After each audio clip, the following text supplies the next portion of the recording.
Наместо балансер, закон за правична застапеност, откако Уставниот суд го укина балансерот како неуставен, односно дека го повредува за гарантираното право на работа и слободен избор на вработување, од власта стигна уверување дека уставната категорија за правична застапеност на етничките заедници ќе биде заштитена со закон. Министерот за здравство Арбен Таравари од коалицијата Вреди соопшти дека тие веќе имаат изготвено таков закон и оти наскоро тој ќе биде доставен до собранието. Кога е уставна категорија треба да има и закон. Има нов закон со која што ќе се предвидат застапеност не само етничка, туку и на сите категории на луѓе кои што живеат во државата, да има правична застапеност во институциите на системот, во институциите на државата. Се надевам набрзо, ние очекуваме, сега законот е готов од наша страна, очекуваме и мислења кои што доаѓаат од меѓународни експерти и од Европската комисија. Министерот за јавна администрација Горан Минчев денеска не сакајќи да го коментира законското решение што го нуди Вреди, како што изјави поради тоа што не го видел, пак е на став дека владината коалиција има политички капацитет да се започне со диалог и да се најде решение кој би било согласно уставот во делот на правичната застапеност.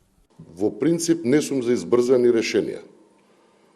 Измените кои што треба да се однесуваат на правичната застапеност на етничките заедници се однесуваат на два закони кои што се во надлежност или пак носител е Министерството за јавна администрација. Идејата за подпишување на изјава на нотар за чувство на етничка или национална припадност за мене е понижувачка. И затоа велам дека е добро да легне тензијата со ладни глави. Минчев е настав дека решението кое би се понудило преку широка јавна дебата, дали преку нова методологија или закон, ќе мора да обезбеди дека тоа нема повторно да биде оспорено од Уставниот суд. А токму две уставни категории, правичната застапеност на етничките заедници, но и начелото на слобода на изразување на националната припадност, треба да бидат гарантирани во новото законско решение.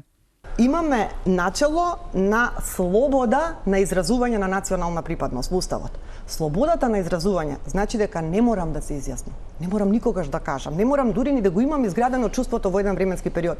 Сега, ако сакам да бидам државен службеник, мене ми се дерогира оваа слобода, јас морам да кажам што сум за да се вработам. Ако не напишам, не можам да влезам како македон, како е за македонец, односно како албан, како е за албанец конкурсот. И тоа апсолутно е неуставно.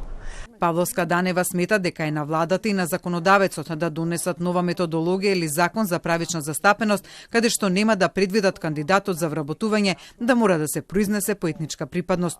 Албанската опозиција пак настав дека токму укинувањето на балансерот значи укинување на правото на декларирање на етничката припадност и носењето на закон за правична застапеност кој го најавува Вреди, го нарекува лага. Ваквата одлука на Уставниот суд се укинува правото за да се изјасниш како припадник на некоја етничка заедница. Со тоа никаков закон за правична застапеност нема значај.